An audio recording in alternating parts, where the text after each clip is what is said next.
Friends, कैसे हो सारे? आई होप अच्छे होगे। सो रिकर्जन की सीरीज़ में एक नया प्रोग्राम आज हम डिस्कस करने जा रहे हैं, that is reverse of a stack using recursion. Correct. तो स्टैक को हम कैसे रिवर्स करेंगे रिकर्जन की हेल्प से, वो आज हम देखने वाले हैं।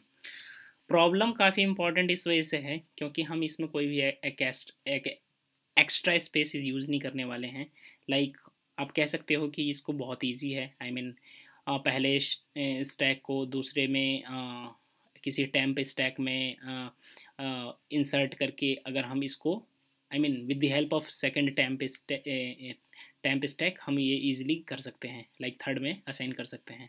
बट कंडीशन यहाँ पर ये है कि हमें कोई भी एक एक्स्ट्रा स्टैक यूज़ नहीं करना है, हमारे पास वही एक स्पेस है। So that is the challenge.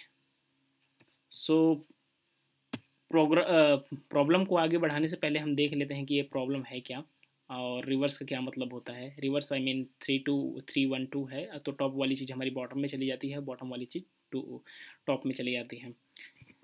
सो देख लेते हैं इसका प्रोग्राम। बेसिकली हमारा जो रिवर्स स्टैक का फंक्शन है, इसका बेस केस हमने ये ऐसे लिख रखा है कि लाइक हमारा स्टैक जब भी एम्प्टी होगा तो हम क्या करेंगे, उसे रिटर्न कर देंगे। तरीका क्या है कि हम स्टैक को रिवर्स करने के लिए हमें क्या करना पड़ेगा, टॉप वाली चीज़ को बॉटम में भेजना पड़ेगा। तो उसके लिए हमें सारी पोजीशंस को ब्लैंक करना पड़ेगा, आई मीन खाली करना पड़ेगा। सारी पोजीशंस की वैल्यू हटा के हमें क्या करना, अगेन इंसर्शन करना पड़ेगा। इस वजह से हमने जो अपने प्रोग्राम को है दो पार्ट में डिवाइड किया है। पहला पार्ट क्या है हमारा, apart from base case there are two parts. Basically हम क्या कर रहे हैं कि स्टैक को पॉप कर रहे हैं, जो भी टॉप की वैल्यू है उसको पॉप कर रहे हैं। कब तक कर रहे हैं, ये रिकर्सिव कॉल हम तब तक करेंगे जब तक कि हमारा स्टैक एम्प्टी नहीं हो जाता है। स्टैक एम्प्टी होने के बाद ही हम टॉप वाली वैल्यू को जो हमने पॉप कर रखी थी वन बाई वन हम क्या करेंगे, इंसर्ट कर देंगे। तो इस तरीके से हमारे पास जो नया स्टैक मिलेगा, जो वैल्यू हमारे स्टैक में इंसर्ट होके मिलेगी, वो क्या होगा, रिवर्स ऑफ स्टैक होगा। करेक्ट। सो अब इस इंसर्ट वाले का फंक्शन देख लेते हैं। ये इंसर्ट एट बॉटम ये अपने आप में ही एक रिकर्सिव कॉल मेंटेन करके रख रखा है। लाइक जो भी element I mean top element हम यहाँ पर फॉरवर्ड करते हैं उस स्टैक में, वो चेक करता है कि क्या हमारा स्टैक एम्प्टी है। हमारा पुश एक ही कंडीशन में हो रहा है कि जब भी स्टैक एम्प्टी है तो हम क्या कर रहे हैं, उस एलिमेंट को इंसर्ट कर दे रहे हैं और यहाँ से क्या वो रिटर्न हो जाएगा। करेक्ट। अगर ये उस केस में होगा जब हमारे स्टैक एम्प्टी, अगर हमारे स्टैक एम्प्टी नहीं होगा तो हमारे क्या होगा, टॉप की वैल्यू हमारे स्टैक से निकाल ली जाएगी। कहने का मतलब कि अगर हमारे स्टैक में ऑलरेडी वैल्यू अवेलेबल है तो कुछ भी इंसर्ट करने से पहले हमें उसको क्या करना पड़ेगा, पॉप करना पड़ेगा। सो पॉप करेंगे हम, और आई मीन इस फंक्शन को हम तब तक कॉल करेंगे जब तक कि हमारा स्टैक अगेन एम्प्टी नहीं हो जाता है। और ये स्टैक एम्प्टी होते ही हम क्या करेंगे, उसमें पुश कर देंगे अपना एलिमेंट। करेक्ट। और लास्ट में जो हमने पॉप कर रखा था टॉप का एलिमेंट, उसको भी हम क्या करेंगे, पुश कर देंगे। कहने का मतलब हमारे इंसर्शन वाली कॉल हमारे जो वैल्यू हमने पास कर रखी है एलिमेंट, उसके लिए तो चलेगी ही चलेगी, साथ में हमने इसको इंसर्ट करने के लिए जो जगह ब्लैंक करी थी, टॉप का एलिमेंट हटाया था, उस टॉप को हमें पुश करना है। ये सारा सॉल्यूशन हम अब GUI की हेल्प से देख लेते हैं ये कैसे डिस्कस करते हैं। एक एग्जांपल हमने ले रखा है। एग्जांपल हमारा 1 2 3 4 है स्टैक, और हमारा ये इनपुट स्टैक है, और इनपुट आउटपुट में हमें क्या चाहिए, 1 2 3 4, जस्ट इसका रिवर्स। करेक्ट। जैसा कि मैंने बताया कि हम क्या करेंगे, वन बाई वन एलिमेंट को पॉप करेंगे। करेक्ट। और जैसे ही हमारा स्टैक एम्प्टी हो जाता है तो हम इसमें क्या करेंगे, जो भी पॉप की हुई एलिमेंट है हम उसको क्या करेंगे, इंसर्ट कर देंगे। तो सबसे पहले एक कॉल हम ड्राई रन करके देख लेते हैं। सबसे पहले हमारा क्या होगा, हमें 4 की वैल्यू हमने क्या करी, पॉप कर ली, तो यहाँ से हमारे स्टैक से 4 की वैल्यू निकल जाएगी। सो बचे हुए एलिमेंट पे हमने क्या किया है, 3 2 1 पे रिवर्स कॉल लगा दी है। कहने का मतलब अगर हमने स्टैक को एक पॉप किया है, उसके बाद रिवर्स कॉल लगा दी है। करेक्ट। रिवर्स कॉल 3 2 1 के लिए चलेगा, फिर अगेन ये 3 को भी पॉप करेगा और 2 1 के लिए स्टैक कॉल चली जाएगी। करेक्ट। क्योंकि स्टैक हमारा एम्प्टी नहीं होगा तब तक ये चलता रहेगा। ये आगे वाले कोड पे तब तक नहीं जाएगा बिकॉज हमारा रिकर्सिव कॉल 1 बाई 1 ही चल रहा है। जब ये रिकर्सिव कॉल हमारी ख़त्म हो जाएगी तब ये अगले वाले स्टेटमेंट पे जाएगा। मैं इस वाले पार्ट में भी आऊँगा कि ये इंटरनली स्टैक कैसे मेंटेन करता है, वो वाला पार्ट भी हम डिस्कस करेंगे। तो पहले हमारे पास क्या पॉप हुआ, 4, फिर 3, फिर 2 और फिर 1। सो कहने का मतलब हमारी कॉल यहाँ से आती है, स्टैक चेक करता है कि हमारा एम्प्टी है कि नहीं है। एम्प्टी अगर नहीं होता है तो ये आगे बढ़ता है, एलिमेंट को पॉप करता है और फिर से रिकर्सिव कॉल स्टार्ट कर देता है। अब यहाँ पर एक चीज़ ध्यान देने वाली है कि जब भी ये टॉप कर रहा है, स्टैक को पॉप कर रहा है, तो ये वैल्यू टॉप में असाइन कर रहा है, और इस टॉप में असाइन करने के बाद ही वो टॉप की वैल्यू हमारे इंसर्शन में कॉल हो रही है, बट वहाँ तक वो वैल्यू पहुँच नहीं पा रही है। तो ये कहीं ना कहीं वैल्यू सेव होती जा रही है। टॉप की वैल्यू सेव हुई, फिर से रिकर्सिव कॉल आ गया, फिर टॉप की वैल्यू सेव हुई, फिर से रिकर्सिव कॉल आ गया। तो मैं ये बताने की कोशिश कर रहा हूँ कि अपने आप में ही रिकर्सन एक स्टैक मेंटेन करके रख रखा है।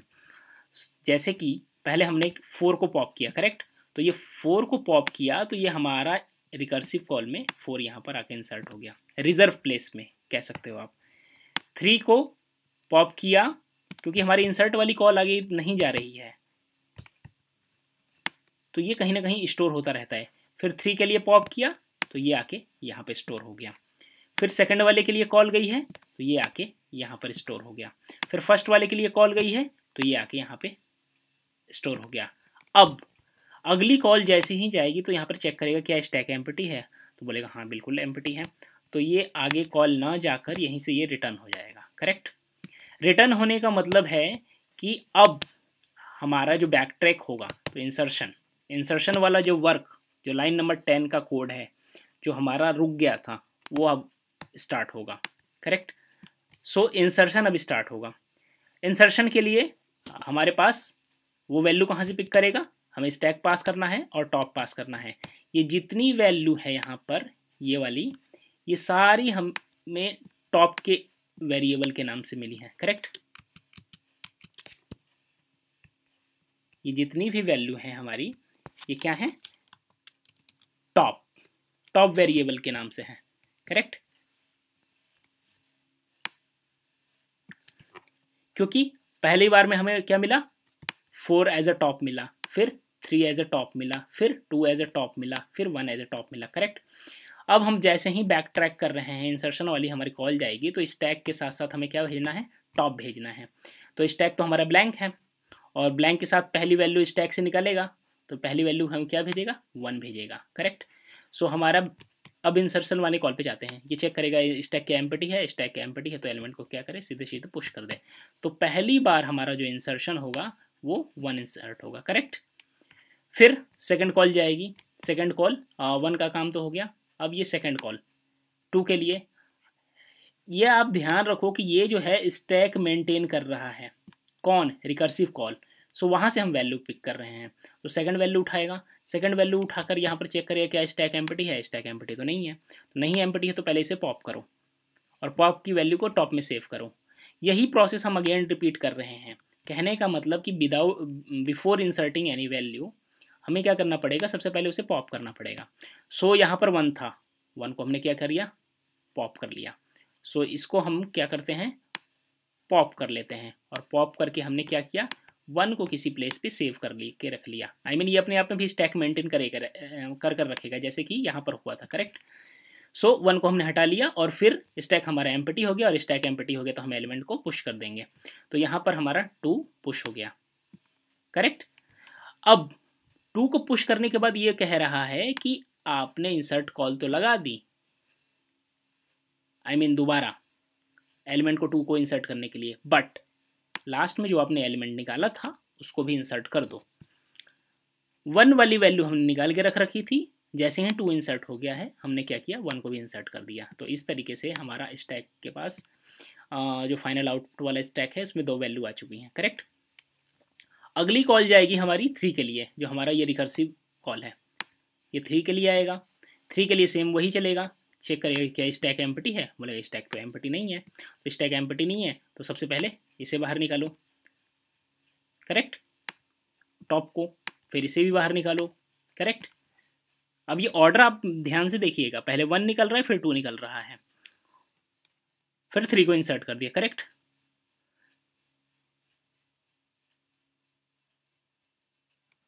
जैसे ही 3 को इंसर्ट किया है, अब क्या है, बारी सेकंड की है, सेकंड इंसर्ट हो गया। फिर जो वैल्यू बाहर निकली थी 1 की है, तो इस तरीके से 1 2 3 इंसर्ट हो गया।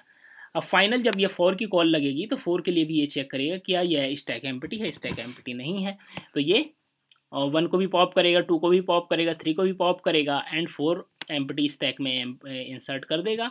और जैसे ही 4 को इंसर्ट कर देता है, फिर ये बैक ट्रैक के टाइम पे 3 को इंसर्ट करेगा, 2 को इंसर्ट करेगा और 1 को इंसर्ट करेगा। तो इस तरीके से जो हमारी ये फाइनल आउटपुट है ये हमें मिल जाता है। Correct. So this is the process basically. इन सारी चीज़ों इसमें बेसिकली वही काम हो रखा है। अगर आप ध्यान से देखोगे, अगर आप कहोगे तो मैं इसे कोड शेयर कर दूंगा। ये हमारा बेस केस है, ये हमने पॉप वाला वर्क कर रखा है, और ये हमारा रिकर्सिव कॉल के बाद इंसर्शन वाला वर्क है। तो बेसिकली देखा जाए, अगर इस इंसर्शन वाले लॉजिक को हटा दिया जाए तो हमारा कोड बेसिकली 3 पार्ट में डिवाइडेड है। करेक्ट। क्योंकि हमें विदाउट एक्स्ट्रा स्पेस यूज़ करे ही हमें इसे रिवर्स करना है, इस वजह से हमें ऐसा करना पड़ा, सारी वैल्यू को निकाल कर देन उसमें इंसर्ट करना है। करेक्ट। आई होप कि आपको ये चीज़ें समझ में आ गई होंगी, और अगर किसी तरह का कोई डाउट होता है तो आप कमेंट में मेंशन कर सकते हो। I will definitely reply and I will try basically. So तब तक के लिए take care, bye bye, thank you. मिलते हैं किसी और नए वीडियो में, किसी और नए प्रोग्राम के साथ। Okay, bye bye, thank you.